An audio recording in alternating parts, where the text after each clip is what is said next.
Welcome, everybody. We're going to wait a few seconds as we have folks piling in here, but thanks everyone for tuning in. Okay, we got a few folks. Let's go ahead and get started.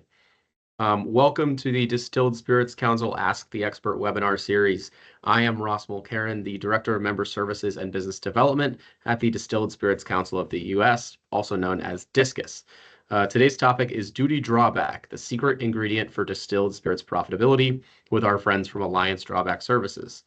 We are recording this webinar so that it will be available on the in the member portal at DISCUS as well as on our YouTube channel. For those who do not know, DISCUS is the leading voice and advocate for our members and the distilled spirits industry overall here in the US and all around the world. DISCUS provides a wealth of resources and services, including this webinar series that aims to educate and to share relevant trends, ideas, resources, discussions, and opportunities.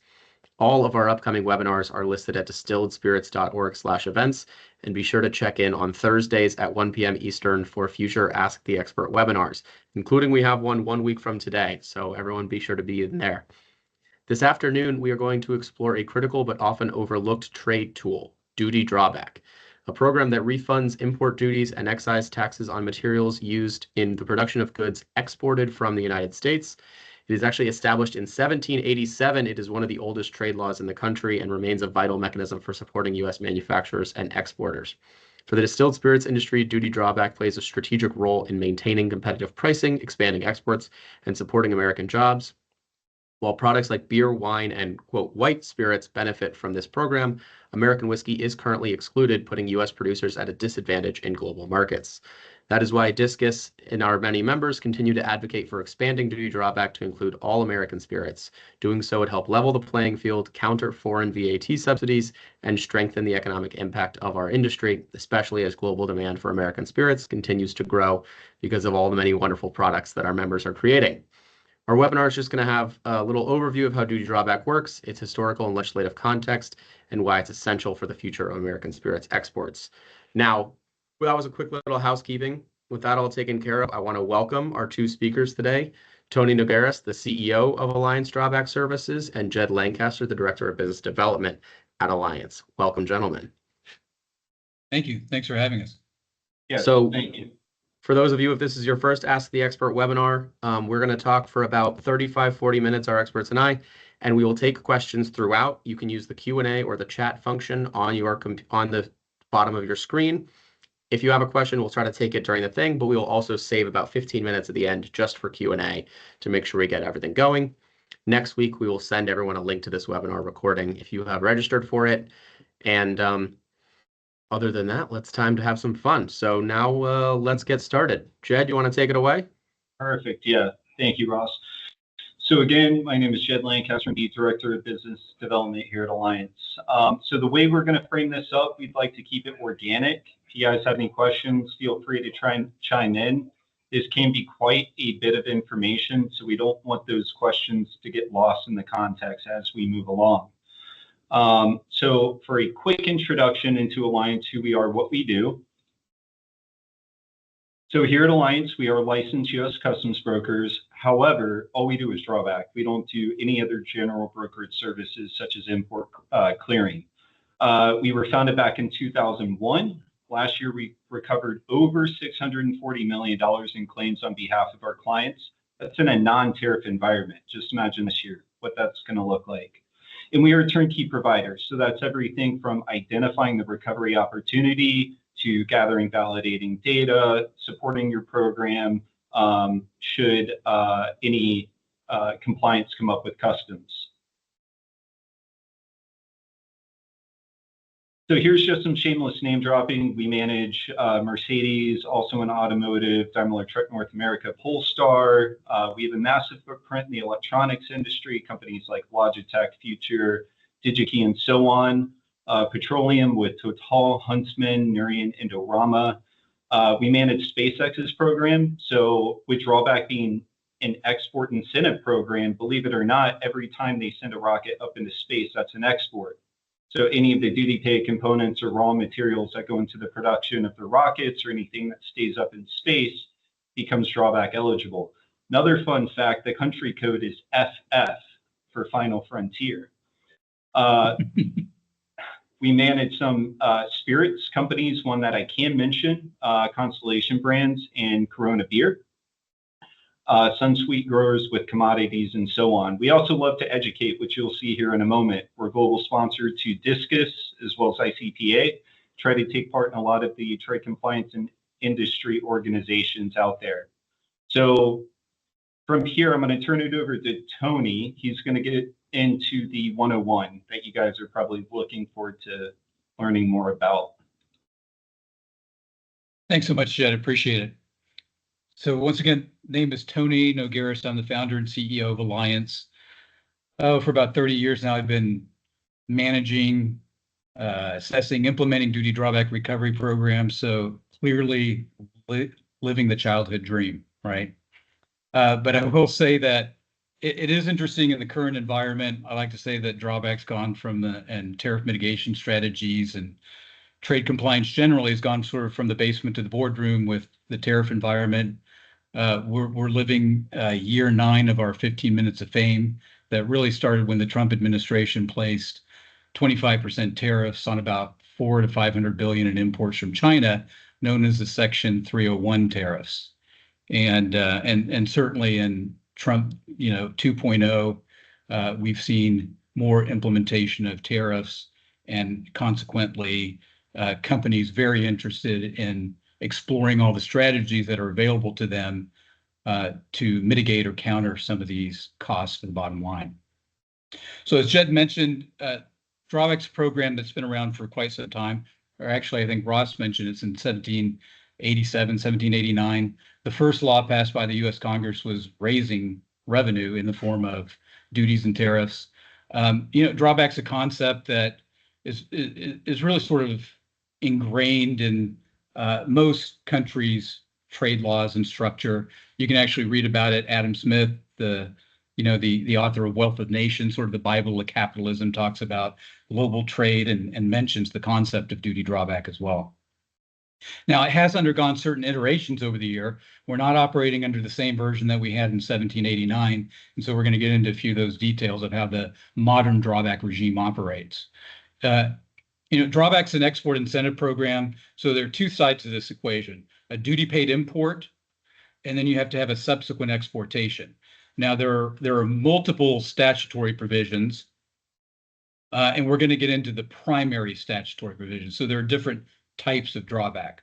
But first, let's talk about some of the duties that are eligible to be reclaimed via the drawback program. Next, Jed. So I mentioned there's two sides of this equation. Let's talk about the import side. Anytime a company makes an importation that has a duty or a fee associated with it, it's like making a deposit into your drawback bank account. Okay. Now we're going to talk about the withdrawal side also, which is either an exportation, which is the most common scenario, but drawback is also eligible on product that is destroyed. Jed mentioned we do some work with one of the major beer importers in the United States. I know it's tragic, but occasionally beer is no longer merchantable and has to be destroyed. And so you can reclaim the federal excise tax that's applicable, that's associated with that beer, assuming that the FET was paid to Customs and Border Protection at the time of importation. And that's a key distinction because it is possible to defer the payment of FET and pay it instead to TTB.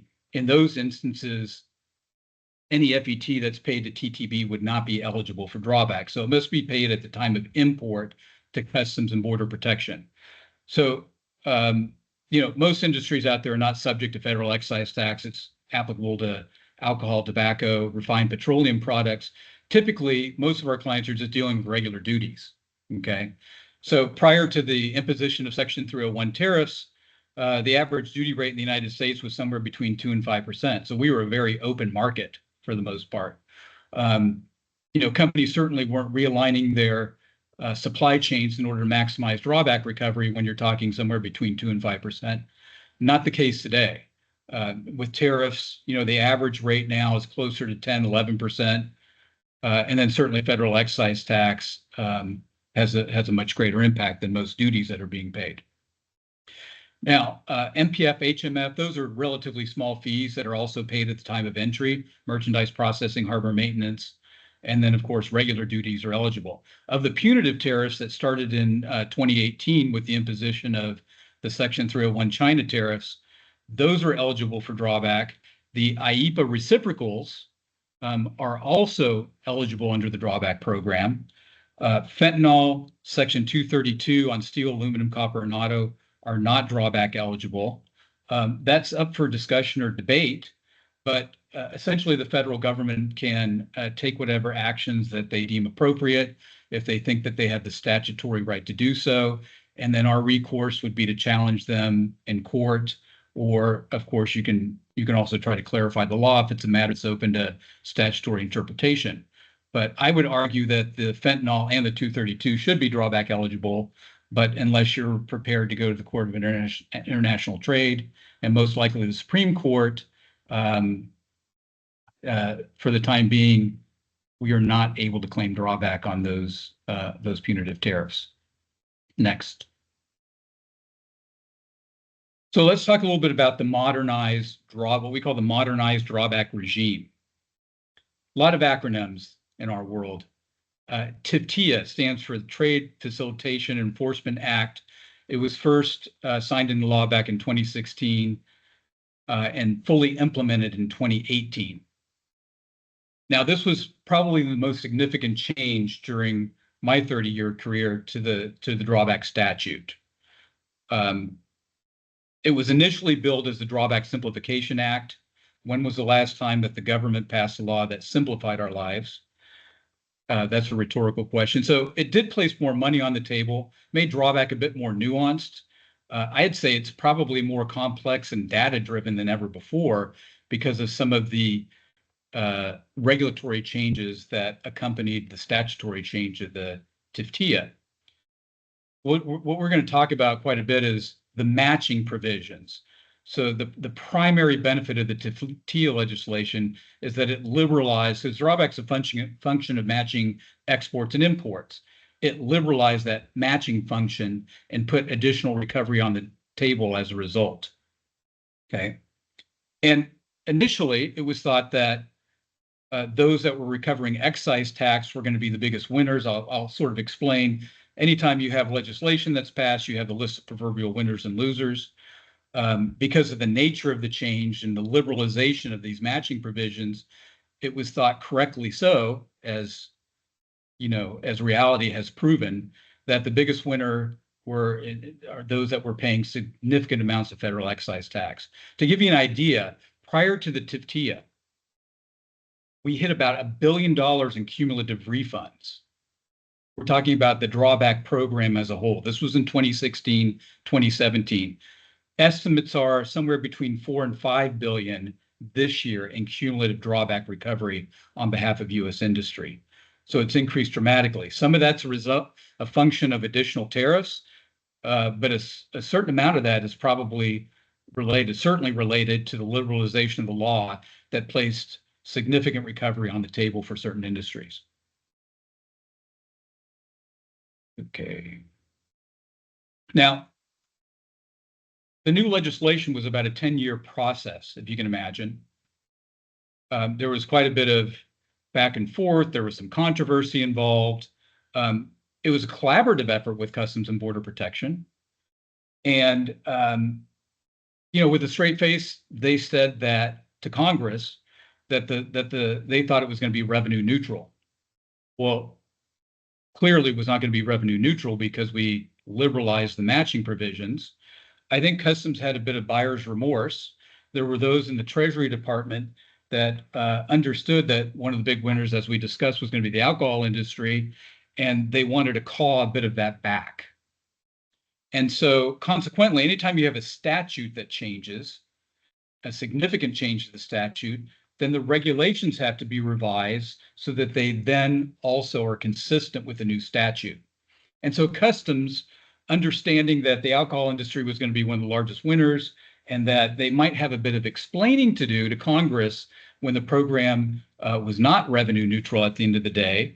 And there were those within the administration or within the Treasury Department that simply didn't like the provision that was going to allow for this enhanced substitution or liberalized substitution for the alcohol industry. And so they threw a bit of a poison pill in the proposed regulations. And it essentially said, look, we think that allowing this substitution on federal excise tax is too liberal, too permissive. We think it's a double benefit. We're going to call it double drawback, and go ahead and challenge us, if you will. So that's essentially what happened. Customs said, look, this new law is not going to apply to federal excise tax. And so consequently, your option and your recourse in these instances is either to go back to Congress and clarify the law, except the law was clear in this instance. There was no prohibition against substitution drawback on federal excise tax. And so consequently, we took them to the Court of International Trade. Okay, so that was the proverbial bump in the road. The industry won. The National Association of Manufacturers, beer and wine industry groups were all plaintiffs in this case, and the industry won very decidedly so. Essentially, the judge said, look, you have a problem with the law, go back to Congress. Now, given that the government has unlimited resources to spend on attorneys and such, they went ahead and appealed, and they lost on appeal. So ever since that point, it's been smooth sailing for the industry, and there's been significant amount of drawback that's been filed on spirits, beer, and wine.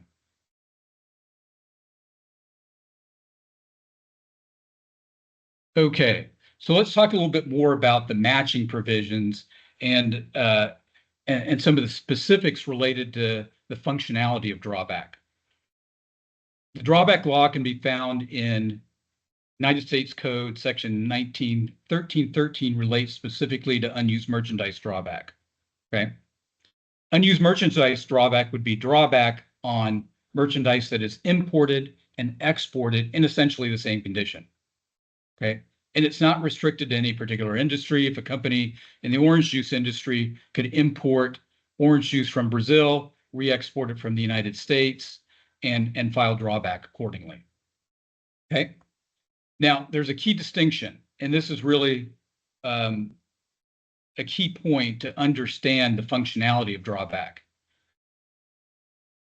And I'm going to give you a quick overview of exactly how we go about matching imports and exports. There's two fundamental basic methodologies. One is called direct identification. As the name implies, we would take an export, run it back through inventory, and match it against its exact importation using lot number, serial number tracing. That can be a bit of a painful process. Okay. An example would be if we had an automobile that had a vehicle identification number that maintained the identity of that vehicle from the export to the import side. So it's a direct match. Okay. The alternative method is something called substitution. And this is where drawback gets really interesting. Okay. And why I like to call drawback sort of the eighth wonder of the trade mitigation, trade compliance world. Okay. Because there's nothing that approximates it. There are other strategies out there. People may have heard of foreign trade zones or bonded warehouses. There are other tariff mitigation strategies, but in my estimation, what makes drawback unique is this substitution provision.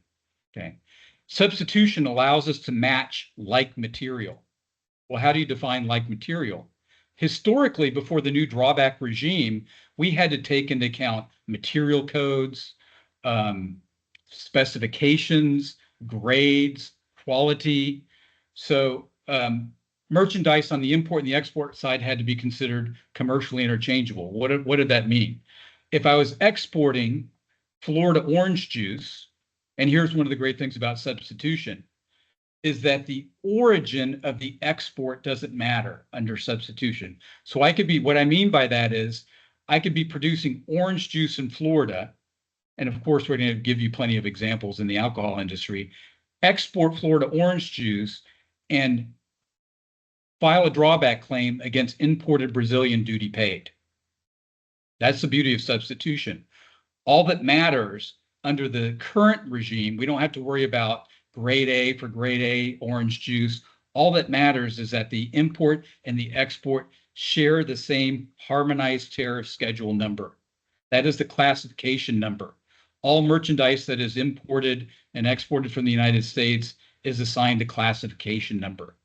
Okay, so that's what I'm talking about. The liberalization of the substitution provision placed a lot more money on the table because we no longer had to take into account part number or quality or grade or any of those distinctions.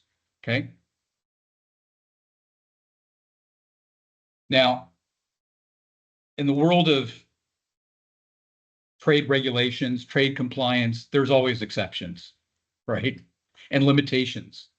Because the obvious question is, well, why would we ever file under direct identification drawback? Why would we ever take the time to match using lot number or serial number tracing?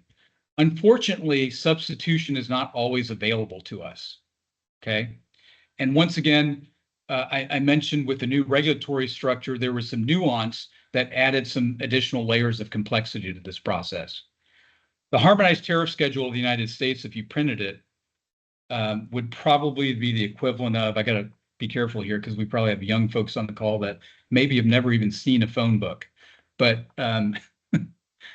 because all is automated these days. But if you printed a New York phone book, let's say, I don't know, about a foot thick, has divided into various chapters. Any merchandise, any product that you can possibly imagine is represented in the harmonized tariff schedule of the United States, including agricultural products, spirits, beer, wine, electronics, and so forth. Each one is assigned a 10-digit harmonized tariff schedule number. That can be a matter of interpretation, by the way. There are rules of interpretation. The same merchandise conceivably could end up in different chapters or different sections, depending on the essential character of the merchandise. So there's a bit of art to this as well as science, but we have these 10-digit classifications, and for the most part, they describe merchandise. Concentrated orange juice for manufacture, bourbon, liqueurs, wine under 12%, let's say, beer. There's one primary classification for vodka, and so forth. Now, occasionally we have classifications that begin with the term other, sort of a catch-all basket. Okay, very general in nature. So here, and let's look at an example from the alcohol industry under whiskeys. You have Irish and Scotch whiskey, which are classified under 2208-3030, and then we have other whiskeys. So that would be an example of a classification that begins in this catch-all basket. And so we then, if we're in the catch-all basket at the 8th digit, we can't file under the substitution provision, unfortunately. It was deemed as too broad and too general. But we're able to then go to the 10th digit and match at the 10th digit. In this instance, bourbon in containers holding not over more than 4 liters. So in smaller case goods packaging, that would be the classification. In larger bulk shipments, then you would go to a different classification. Okay. So if your classification never has its statistical breakout, as an example, 2208-3065 is other at the 8th and other at the 10th. If your classification just falls into a catch-all basket of other, as we call it, then you must file under direct identification. You can't take advantage of this substitution provision. Okay, Jed, next slide. I just want to add to this point here, large majority of spirit classifications do not fall into other. It is quite rare. I had to do some digging to find one. Correct. The other primary restriction, our largest export trading partner on the export side of the equation are our friends to the north, the Canadians. They buy more U.S. products and services than any other nation on earth. The NAFTA was first passed back in the 90s under the Clinton administration. NAFTA 2.0 is called USMCA, revised under Trump's first term. And unfortunately, the NAFTA was not drawback friendly. It placed restrictions on our ability to claim drawback on exports to Canada and Mexico. I would term this a self-inflicted wound. I think we were wrong to pursue this path. Unfortunately, it's the world that we live in. There was a lot of drawback recovery that was lost with the implementation of these restrictions. And specifically, on goods that are imported and exported in the same condition. So if you imported, let's say you imported a particular flavored liqueur from overseas and you ship it to Canada, our only option is to file under the direct identification. We couldn't take a US produced version, ship it to Canada, and take advantage of that substitution provision. Okay, so it has to be a direct match.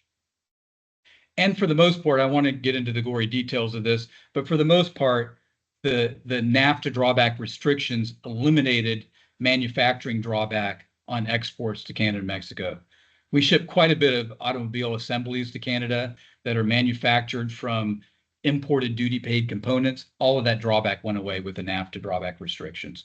So consequently, most of the drawback programs that we manage, given that Canada is such a large trading partner of ours, we would be filing under the substitution provision on exports to the rest of the world and filing under the direct identification methodology on exports to Canada and Mexico. So typically the average drawback program could be filing under multiple filing methodologies or provisions. Okay, now let's get into some examples as it relates specifically, but let me take a breath. Do we have any questions out there, Jed? We've covered quite a bit of ground.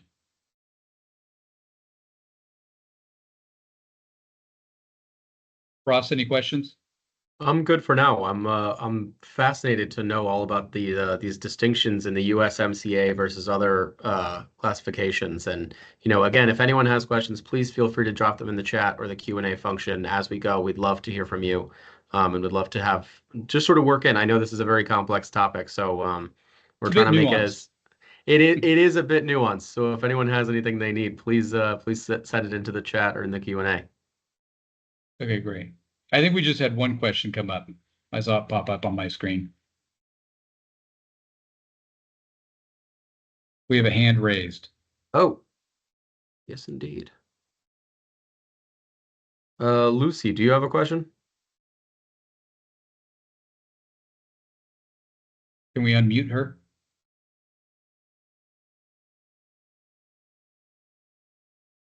Well, she's topping that question, and let me go ahead and give. I do have a question. Oh, there we go. I can't use the chat. It's muted. I can't enter any questions into the chat. Oh, I'm sorry to hear that. And what you were saying about the harmonized codes, I'd say 90% of what we export is other. We're a craft distiller. We don't fit any of the standard categories for most of our products. Okay. Like if you sing American single malt whiskey, there is no category for that, for instance. Right. Well, a couple of potential solutions. All right. There is some pending legislation that was introduced in April, and this dealt with brown spirits, or what we call brown for brown substitution. So currently, there are different classifications for, if you want to go back to that slide, Jed, for imported Scotch and Irish versus bourbon. Yeah. Okay. So consequently, if you had a global spirits company that was importing Irish whiskey, and they also had a bourbon brand and were exporting bourbon that was produced in Kentucky, under the current structure, there's not a drawback opportunity. Unlike vodka, where there's only one classification. Now, there is a distinction with vodka as it relates to the packaging configuration, whether it's case goods versus bulk. So essentially, every vodka that's imported and exported would be considered substitutable for drawback purposes because they fall into the same category. Not so with whiskeys, because there's distinctions made, whether it's Canadian, Irish Scotch, bourbon, rye. And so how can we address this? Well, if you're going to change classifications at the 8th digit, that requires some legislation. And so there was legislation that was introduced in the previous session of Congress that did not pass. Not a lot gets accomplished during an election year, as you can imagine. And so the slate was sort of wiped clean. but the same essentially the same provision was introduced into the current Congress. I think there's all of the congressmen from or congresspeople from Kentucky are co-sponsoring it. I think it was initially introduced by the congressman from Arkansas, and I think just yesterday they also had a congressman from Texas that is co-sponsoring the legislation as well. And so we're cautiously optimistic that moving forward, all whiskeys that are imported and exported from the United States could be matched under the substitution matching provision of the TIA drawback regime. Okay. Now, let's say that you have some other spirits that or other brands that still, even in spite of this change, this legislative change, fall into other basket. What is the alternative? Well, the International Trade Commission at the 10th digit is able to make changes to the harmonized tariff schedule. Okay, so there's a petition process. As an example, red and white wine that were in case goods and not in bulk fell into an other basket provision. And we were able to successfully petition the International Trade Commission to give us a statistical breakout at the 10th digit. We've been successful in the electronics industry for certain classifications as well. What's another example, Jeff? Electric vehicles fell into other, if you can imagine. And now we have a statistical breakout, making them eligible to file under the substitution provision of the drawback law. Okay. So Yeah. you're Thank you for saying your question. There's hope yet for our friends in the newly designed, newly officially categorized American single malt category. Absolutely. All right. There is Now, hope. Tony, before we go too much further, we did have a couple questions on sort of our definitional sections earlier that I'd love to make sure we cover. Someone was talking about the FET paid to CBP rather than TTB. Oh, goodness, these acronyms. You are not kidding when it comes to this. You guys have a lot of them. It says, does domestically produced liquid not qualify for duty drawback as their excise tax would be paid to TTB rather than Customs and Border Patrol? TTB has its own drawback program. I mean, if goods were tax paid and then exported, remember that's the other side of this equation. You have to have an import and an export. So if you had domestic tax paid that was subsequently exported, there is a process by where you can request a refund through TTB, but it would not be eligible through the customs duty drawback program. Okay, thank you for Now, clarifying. let's say that you had to take another cut at the substitution concept.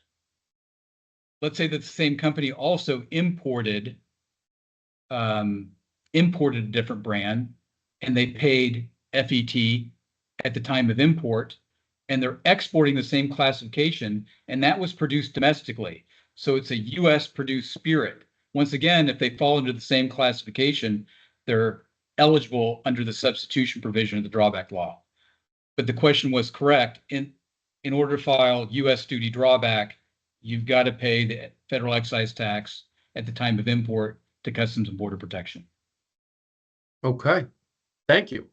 Now, there was also a question here as we talk about these others, as folks are expanding into new categories, American single malt, a new category, and some of this law, obviously, drawback is based in the 1780s. It is an old concept that is constantly being renewed. We have a question about spirits-based RTDs. Are those, would two vodka-based RTDs likely hold the same HTS and qualify for substitution if one is imported, or would they be considered different products? And now somebody's going to have to define that acronym for me. I got Ready that to one. drink, a canned cocktail. Drinks. Yeah. Okay. So yeah, Jed, did you want to take that one? as long as the excise tax paid import shares the same 8 or 10-digit suffix classification as the export, and it's not other at the 8th, other at the 10th, absolutely. You can substitute a domestic RTD against a FET paid imported RTD. Absolutely. I don't know RTD classification. I think they're 202206. Yeah, it's not classified as vodka, so it has its own Yeah, classification. it's not vodka. Off the top of my head, I'm not sure. I also saw a cactus-based question. I think that's under agave, but that would fall into other at the 8, I believe, with cactus, because I had looked into that. Okay. A cactus-based spirit other at the 8. Good to know. Yeah. All right. Now we've had a little bit of We're fun, diving Tony. deep in the weeds here. I know. Why don't you let's keep carrying on a little bit, and then we'll see what's if more questions come in. Okay, sounds good. Jed, if you can return us to the vodka slide. Yes.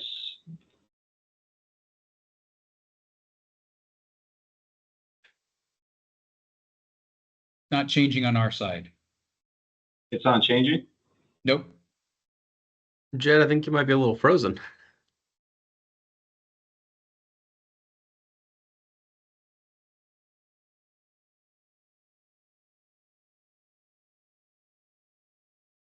So I can, as you're trying to work through that technical glitch there, we were giving examples of substitution that was specific to certain spirits. So vodka valued not over $2.05 a liter. So that's going to be bulk 2208, 61,000. You could import vodka from Sweden. You could export vodka that was manufactured or produced in the United States. Once again, the key point being that the country of origin is inconsequential as long as the import and the export share the same 8-digit or 10-digit HTS.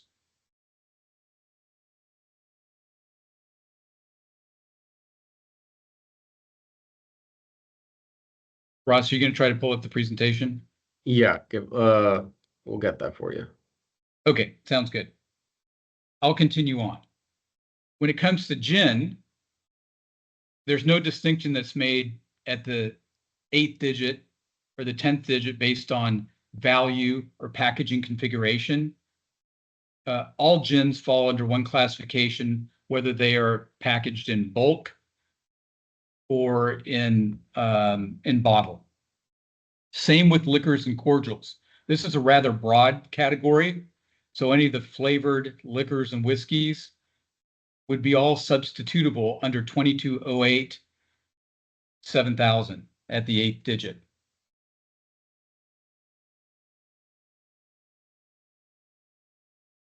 Sorry about that. I was blessed with a Teams freezing. It's about once a week. It happens Okay. to the best of us. Presentation that's up. So I think we're supposed to be at this point on the whiskeys brown for brown. I know we covered that. Rum, once again, has a distinction based on value and in packaging configuration.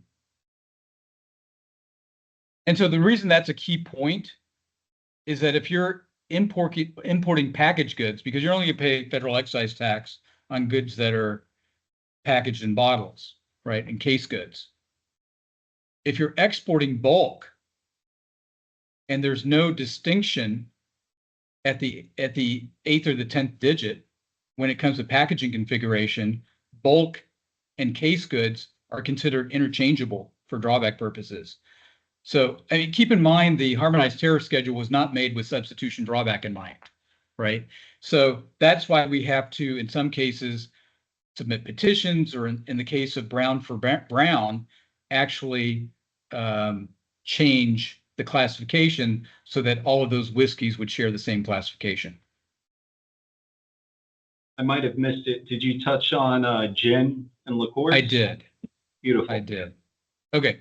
So now let's get into some of the particulars of establishing a drawback program. That was a fascinating, I'm sure, an edge-your seat detailed view of the regulatory and the statutory structure. Now, there might be a variety of companies out there. If you were importing, there's a manufacturing drawback division I'll touch on just briefly before we get into identifying opportunities. So there's a category of drawback for manufactured articles as well.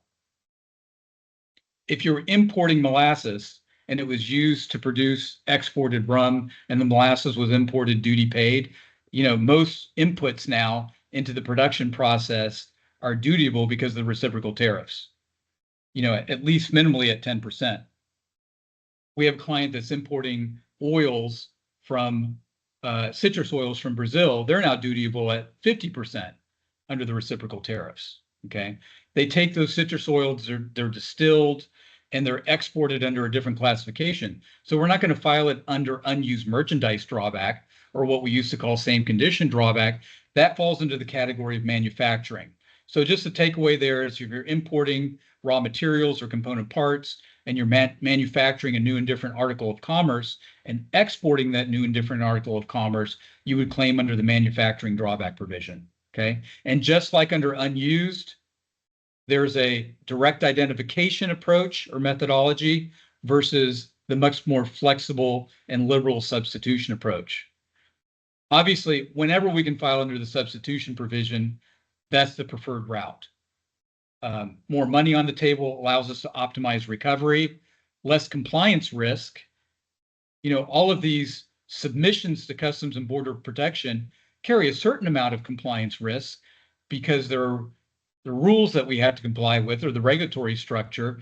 There's math involved, there's software, and so if we make clerical errors or mistakes of fact or mistakes of interpretation, there's some potential exposure there. So we always want to optimize recovery, but we want to do so with the least amount of regulatory compliance exposure. And that means filing under substitution whenever possible.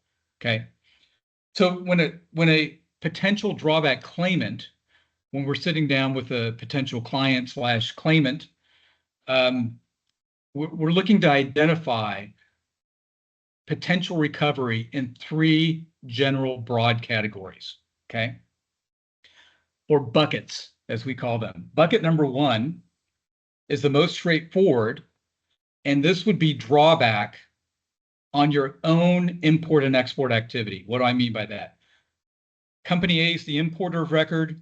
Company A is the exporter of record. How do you define the exporter of record? Look at the export bill of lading. That's the primary shipping document that substantiates or proves a drawback claim.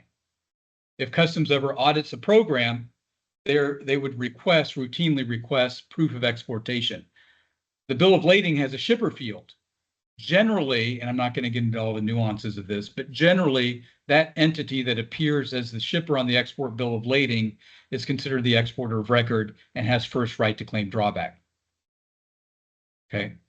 I'll also mention when we're evaluating or assessing a potential drawback program, because we all want to first determine, is the juice worth the squeeze, right? Is there enough potential recovery on the table to justify establishing a program, jumping through all these hoops, constructing all the claims? You don't want to pull the lever and have change fall out, right?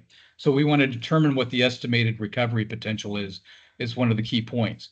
Anyhow, category 1 of potential recovery is Company A is both the importer and the exporter of record. Another very key point here, there's a retroactive feature to this program, okay? There's a look back. So when assessing a company's duty drawback recovery potential, it's not just about this year or moving forward. And this is an area where the TIA drawback law helped us.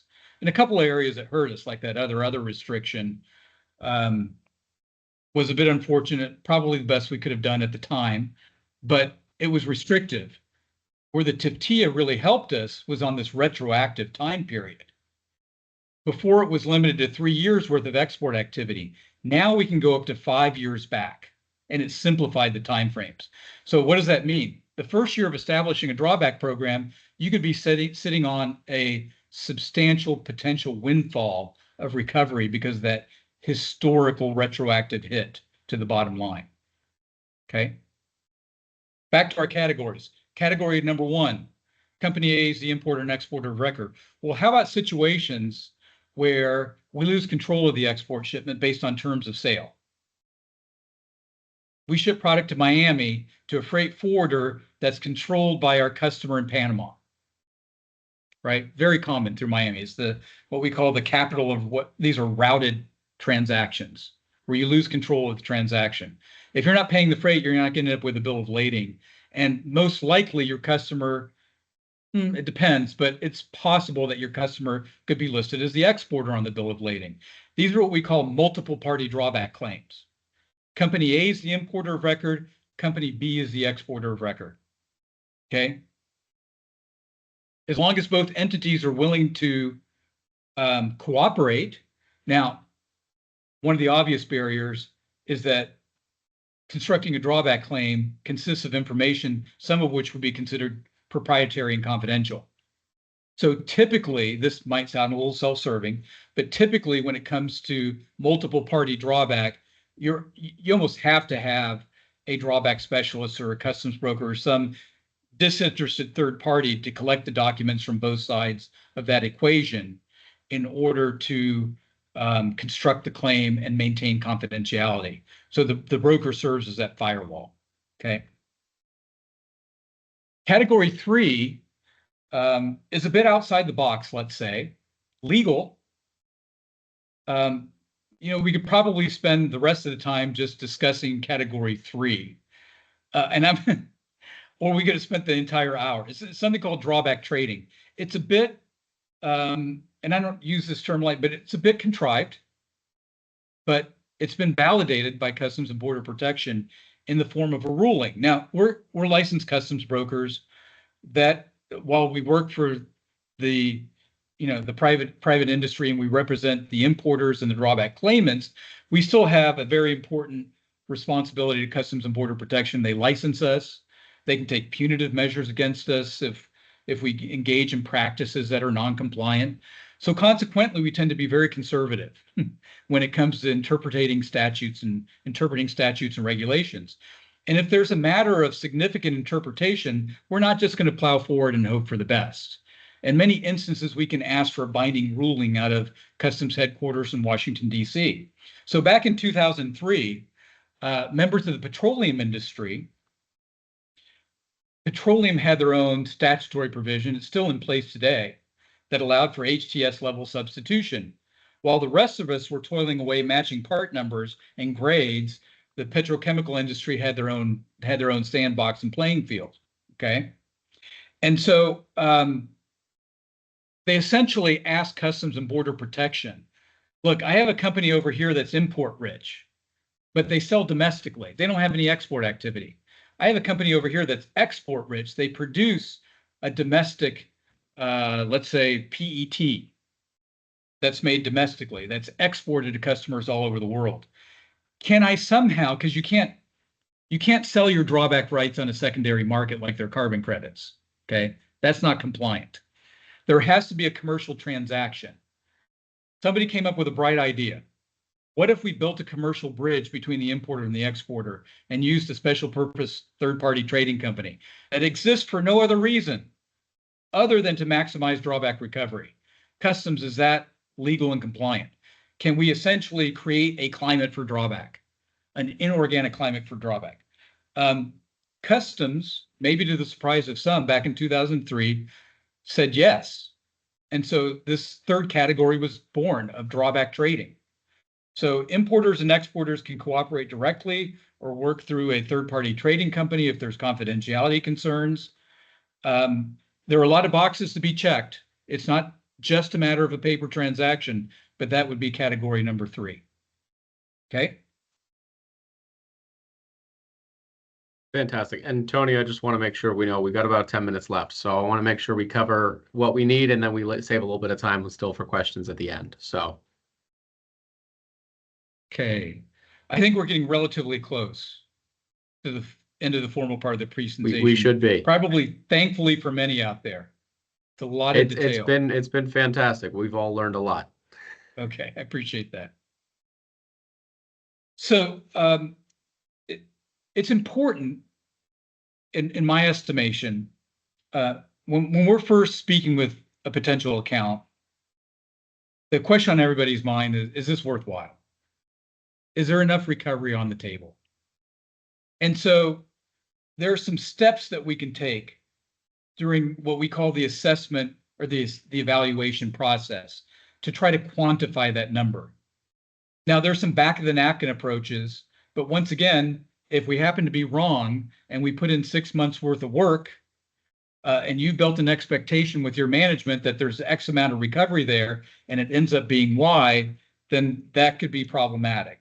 So we want to spend a bit more time during this initial phase to try to wrap our hands around the recovery potential. And one of the ways to do that is to request some reporting from Customs and Border Protection. Now, this reporting is not sufficient to construct a drawback claim, but it is sufficient to at least give us a, within plus or minus, when it comes to substitution drawback in particular, we can probably get within plus or minus 10% by just performing some initial research. Customs Enterprise Management Software is referred to as ACE. It's our Automated Commercial Environment. It's where they process, 90% of the customs world is processing imports in the United States, but there are modules within ACE for the processing of drawback claims and other types of customs transactions as well. Now, some of the folks out there probably have an ACE account. If you don't, that's step one, is set up an ACE account so that we can then run some historical reporting. AES is sort of the export side of that equation. Once again, AES doesn't give us the detail that we need to construct claims, and it doesn't include exports to Canada, and there are some other limitations as well. But once again, we're just trying to get within the ballpark of qualifying the recovery potential. And as I mentioned previously, there's a look back of 5 years, okay? Additionally, during this process, we want to thoroughly understand a company's supply chain, because there may be ways that a company could, let's say, optimize their supply chain in order to maximize recovery. And it could be something as simple as shifting. One of the purposes of these tariffs, of course, is to enhance U.S. manufacturing, right? So let's say that one of the global alcohol or spirits companies is manufacturing a vodka in Europe, and they're also importing a vodka from Sweden or France. Well, why not shift production back to the United States in order to create more export activity? So during this assessment process, another important phase of it is to really understand the potential drawback claimant's existing supply chain and see if there are any type of alterations that can be made in order to enhance FET recovery. Or in this case, it's not just FET, but that 10% reciprocal, as long as that's in place, we'll see what the Supreme Court has to say about that, is also eligible for refund via this program. Awesome. And then, yes. Tony, I was just going to say, you had mentioned the 5-year window. I just had a question that I was hoping to clarify, if I don't throw you off too much off track, just to make sure the tariffs that have been implemented this year, as you're looking at a drawback assessment, moving forward, you would be sort of drawing back some of that tax and that tariff. But on your previous 5 years, it would be the FET that you've already paid previous to the tariff schedule. So it would be sort of Correct. two different amounts and two different qualifications of what you can get from the last 5 years and what you can expect to get moving forward as the tariff schedule has changed. Correct. Exactly. Okay. Yeah. Great. Thank you. Yeah. And we're always going to try to perform our matching in such a way to optimize recovery. And that you're talking about algorithms, specialized software. It's a bit more straightforward when we're talking about commodity drawback, whether it's alcohol or agricultural commodities or chemicals, fewer moving parts. But still, there are some requirements I didn't talk about here. I'll briefly mention one of them. If you're exporting a Kia and you're importing a Mercedes, you only get the drawback associated with the Kia. So it's the lesser of two values. Now with FET, that's not a consideration because it's based on volume, not value. But when you throw in the 10% reciprocals, there are changes in value based on market forces, correct? And in the case of some of our clients, they could be importing from China that's dutiable at 25%, importing from Japan a semiconductor at 10%, right? So there's all kinds of factors involved and variables when it comes to maximizing program. One other point I wanted to make, companies are always interested in how quickly can we get paid, right? Always a question that comes up. there's this program, it's a filing privilege called accelerated payment. If you weren't filing under this privilege called accelerated payment, it's an application process. Once we apply for accelerated payment, it's good for the life of the drawback program. It's a bit painful. It can take 4 to 6 months, but then you're off and running. Once you're approved for accelerated payment, we're going to get paid within approximately 30 days from the date of submitting the claim. Oh, wow. And it's submitted electronically to Customs and Border Protection. So let's say you just started paying some reciprocal tariffs, right? They've only been around since April or so. I'm often asked, well, what's that first claim look like? Can we go back in time? Yeah, you can always reach back in time. There are some other filing privileges that we have to request, but that's part of the establishing a program with Customs and Border Protection. Okay. All right. Let's Sorry, go ahead. I was I going to just take a wanted breath to- for some questions here. Yeah, I was going to be a timekeeper here. We have 5 minutes left. I don't want to put everyone to sleep with data field requirements. I was thinking the Because same. if drawback has been mundane, it only gets worse from here. Well, thankfully, all of our registered attendees can get a copy of these slides sent out to them afterwards with a lot of the specifics about the detailed requirements on what they need. So hopefully everyone will enjoy being able to read up on it. So we did have another question in here about sort of, as you mentioned, the raw materials coming in that said, if you're paying a import tax on a bottle that's coming in, and then you're exporting a finished good in that bottle, how is your drawback amount determined? Is that eligible, or are you able to quantify between different levels? Yeah, it would be eligible. Now, once again, there are different statutory provision. Would that bottle be considered a product itself or packaging material? There's a statutory provision for packaging material drawback. Okay. So the content that you're putting in the bottle doesn't have to be eligible for drawback in order for the bottle itself to be eligible for drawback, but it would be under a different statutory provision of the law. That's fantastic. And there was also, it said they paid 10% and then 15% on their bottles imported. If they applied for the drawback when the bottles are exported, how is the drawback amount determined? Great question. Assuming that these bottles qualify under substitution and they don't fall into other, and we're not talking about exports to Canada and Mexico, we can choose, if we have multiple imports in our bank, we can choose the one that allows us to maximize recovery. Most companies are what we term import rich, in that they're importing to sell in the United States and they export, let's say, on average 30 or 40% to customers overseas. So consequently, they're import rich. So if I imported a bottle that was at 10% and a different one that was at 15%, I'm going to try to exhaust the higher duty bottles first in order to maximize recovery. This is where the analytics come into play and the software comes into play and the algorithms. But under substitution, you can take an export that is domestic. It doesn't have any duty associated with it, and go back into your import bank and choose the import that has the highest amount of duty on a per unit basis. That's part of the beauty of substitution. There you go. Allows us to maximize recovery. Yeah. That's fantastic. Now, okay, so we did just have one that came in now that said, will the drawback take into account refunds received through filing for CBMA? Yes, it should. Okay. I was going to say, you're going over my head a little bit with all these new acronyms, so. Yeah, those first imports under CBMA are going to be obviously at a lower rate.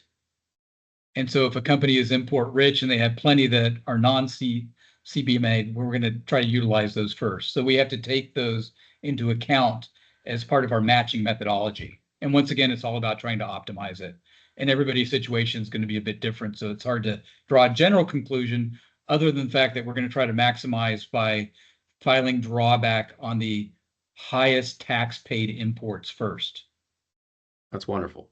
All right. Now we're coming up on 2 o'clock now, so I want to thank everyone for tuning in. If you have more questions, please you can reach out to Tony and Jed. You can reach us at membership@distilledspirits.org. We'd be happy to answer your questions. Also, 1 week from today, we have another Ask the Expert webinar coming up. We would love to see you all there. We're talking about bottling sustainability with our friends from Eastman. There should be a link in the chat right now if you want to register for that webinar.